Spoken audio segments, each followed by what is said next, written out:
Chapter 33. Initiation. I looked at the screens while Reynolds stood behind me to check on all the prisoners shackled to the chairs, losing their minds, and "Looks good," said Reynolds. "Today's an easy one, too.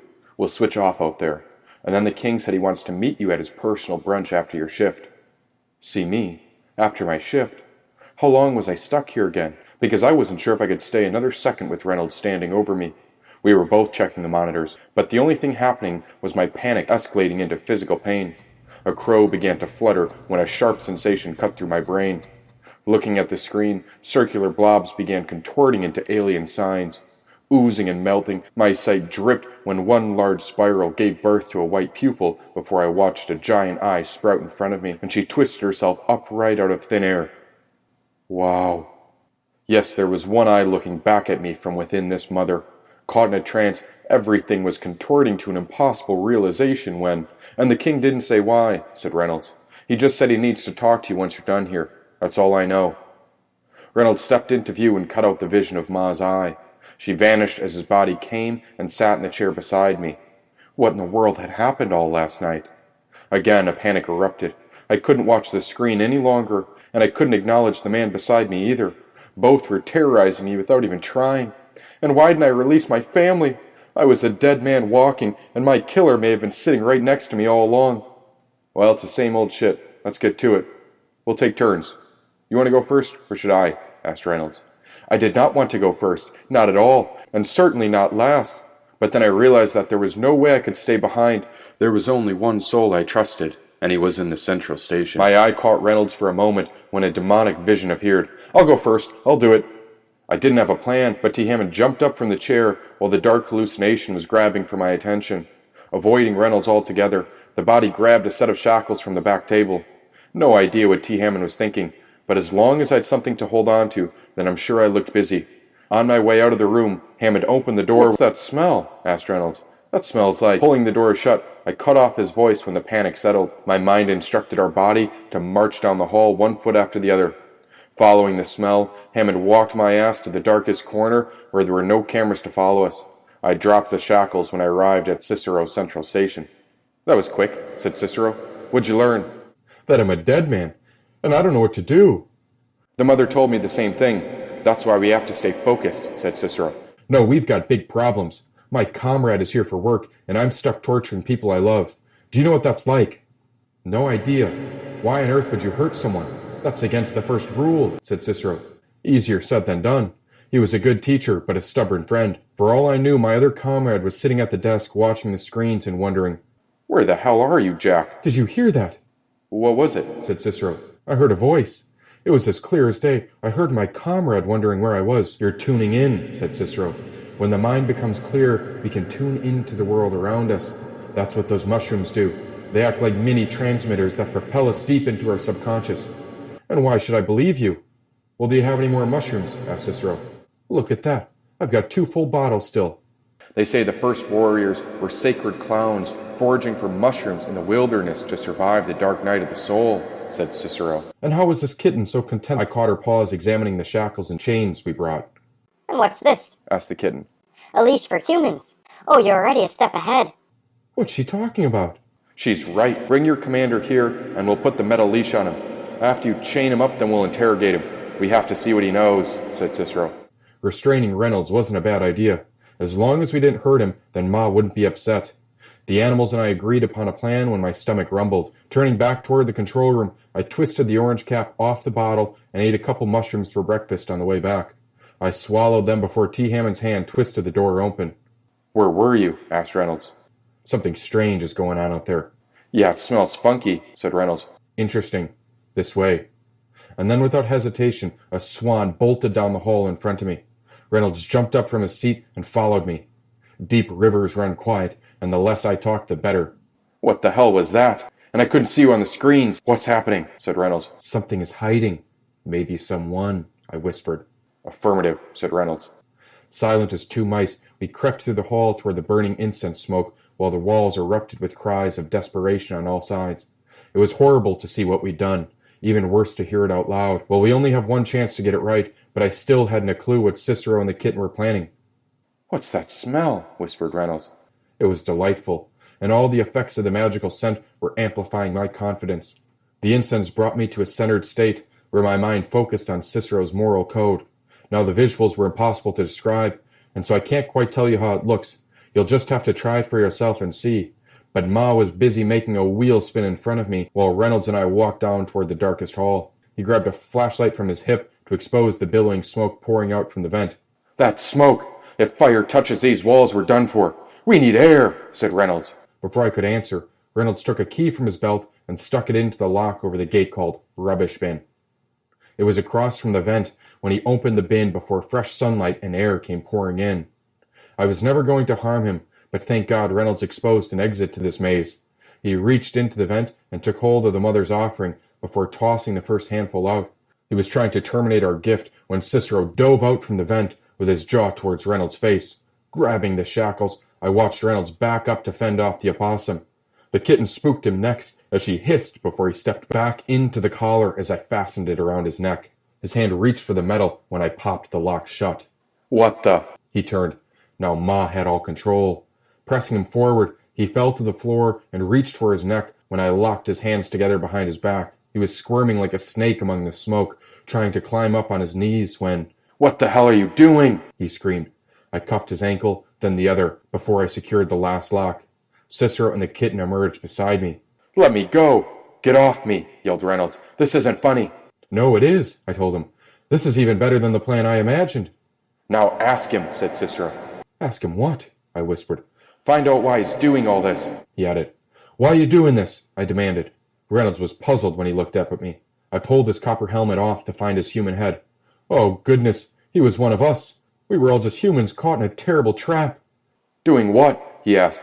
The poor man was chained up and I had no choice but to keep the leash on him. "What's with all the extraction? Why would you torture someone? These are living people, for goodness sakes. You know the rules. We can't hurt anyone."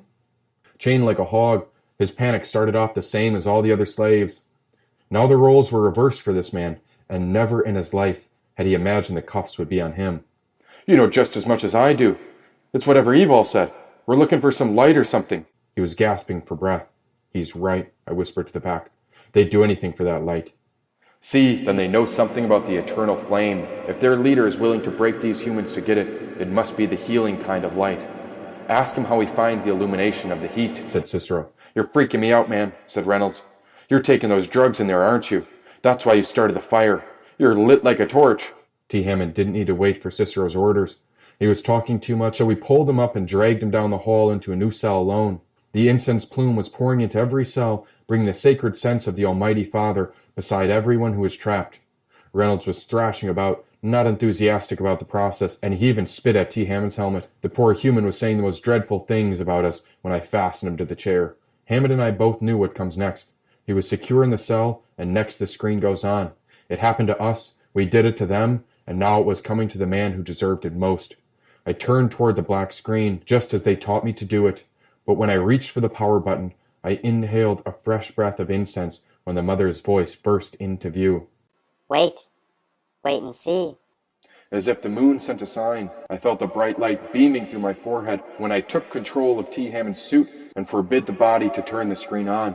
We turned away and took his body back the other way. I left the screen blank because I wasn't going to hurt another living soul. Not today. "I feel the light. I feel the healing. You're doing it," said Cicero. "That's the immortal flame. How'd you conjure it?" The kitten and the opossum were basking in my presence, pressing their foreheads against my body. A light was coming from up above, peeking from the crown of my head, generating a reaction from these animals. It was coming from my forehead, and how had I found it? Even I was caught in a blissful trance of compassion. It was the peak of loving kindness, and how could these animals feel it too? The light was warming Cicero's body when he stopped shivering altogether. Evil was right all along. There was something powerful to this illumination. It was as if I transcended my own mind, and I felt the physical and mental worlds come together inside this body.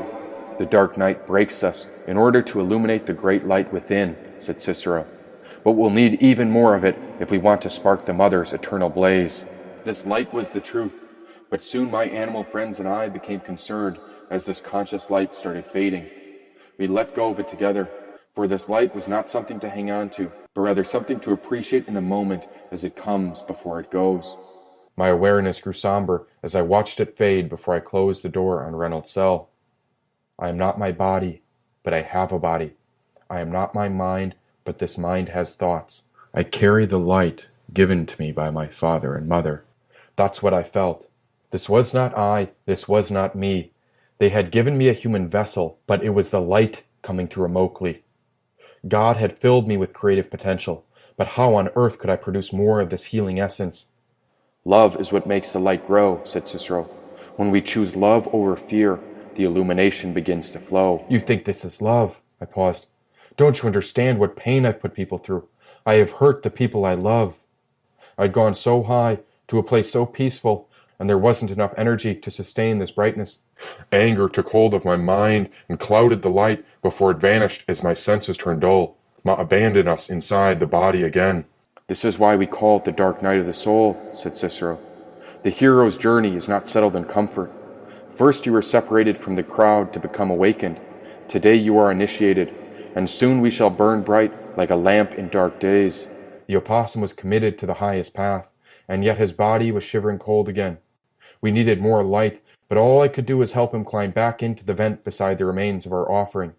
The fire had died down when a flock of swans had discovered the exit. Now many animals found their way to the fresh air before departing into the forest. The mind was observing our situation while Hammond packed more incense into the vents. If a dying opossum can survive in our trash, then I too must do my best to support the lives of all sentient beings. Cicero was one of us, a creature with loyal tendencies, and I would have never realized this light existed if not for our great teacher. Thank you. Thank you, my lord. Did you battle against the dark night? Yes, I did. It was the mother who showed me the way. Her name was Sahaja. She showed me a path, so that I may show you, said Cicero. Sparking the flint, the incense began to burn. I remember waving to Cicero and the kitten before T. Hammond turned around as if we'd had enough. No words yet, just observing, and I guess I was on autopilot when T. Hammond took our legs back to work. The mind was aware, and I soon noticed how these thoughts were no longer berserk. Mushrooms were on my mind when I opened the door to the control room and knew there was only one big button left to press. T. Hammond brought us forward when Evil burst into the room. Bravo, my dearest! Oh, you did it! I'm so proud of you! Congrats, my boy! I stood perfectly still. Evil wouldn't move. He turned and pointed to the orange pill bottles in my side pocket. I didn't know the journey would require so much, said Evil. Which ones got you there? Which substances did you use? He began reaching into my pockets and discovered the mushrooms. Magic, said Evil. I was always rooting for the psychedelics. Now we know the truth. What truth? I asked. He escorted me back into a chair. The room felt dense and heavy when he squeezed my legs in place under the desk. Had he seen the video feed? Had he smelled the scent? The big mushroom button was right beside me, and I wasn't looking for his consent. I really am fascinated by you. I didn't expect all this courage from such an innocent creature, said Evil. How'd you overcome the fear? Most people break and never recover, but you've been present right here in God's moment. The moment. Yes, there was only one moment, and it was always right here. You're the only one I caught willing to risk it all. I can't believe you've got your comrade tied to a chair in cell 56, said Evil, pointing at the screen with Reynolds on it. Now I'm willing to make a trade. I won't tattle on you, but promise you'll make me more of that light. I was stuck and I needed a plan. If only I talked to Cicero again. Wait, but how did he know about the light? You didn't think I'd notice? Asked Evil. I was meditating upstairs when I saw your third eye open like a sun rising over the horizon. You were illuminating all 18 levels between us. These walls are pure stone, and I felt your glow less than 10 minutes ago. By the time I got here, all I found was your buddy locked in that cell. You ready to make a deal? What kind of deal? I wondered. Make me one promise, and I'll grant you any wish you desire, said Evil. State your demands, but then I get to pick something in return. What do you want? See, that's the thing. I want more light, and I need you to promise that you'll make me more. Say the words, and you can have whatever you like in return. It was odd timing. That incense was pouring into the room, and I wanted to speak to my lord first, but the mind was alone with Evil. His strategy was set up like a labyrinth, and somehow this genie was granting me a wish in return? My eye glanced at the red mushroom button.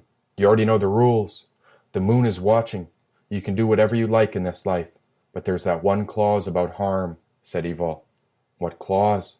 Whatever harm you do always comes back to you, said Evil. And I manage the karmic debt. That is why I have the crown of all suffering, and I pay it back whenever I feel it's due. That mushroom button was right in front of me. I'll even help with anything you want, said Evil. And I wondered about this masked man. Should I be gambling with a rogue creature? He was a lone crusader who was willing to forsake his own king, but I knew something he never saw coming. I was a masked man too. Promise me you'll make whatever light is required, said Evil. I promise. I'll do it. Good. Now what'll it be? Said Evil. I didn't ask, but rather I made the choice when I ordered T. Hammond to lift the glass case before we pressed the big mushroom button down. All at once, every cell door was unlocked and opened. The only thing left to do was release the shackles and set everyone free. Promise you won't say a word, I told him. I promise I won't say anything, and I even applaud your chaos, said Evil. But now it's my turn. I need to borrow one of these prisoners, because it's the only way you and I are going to conjure the rest of our light.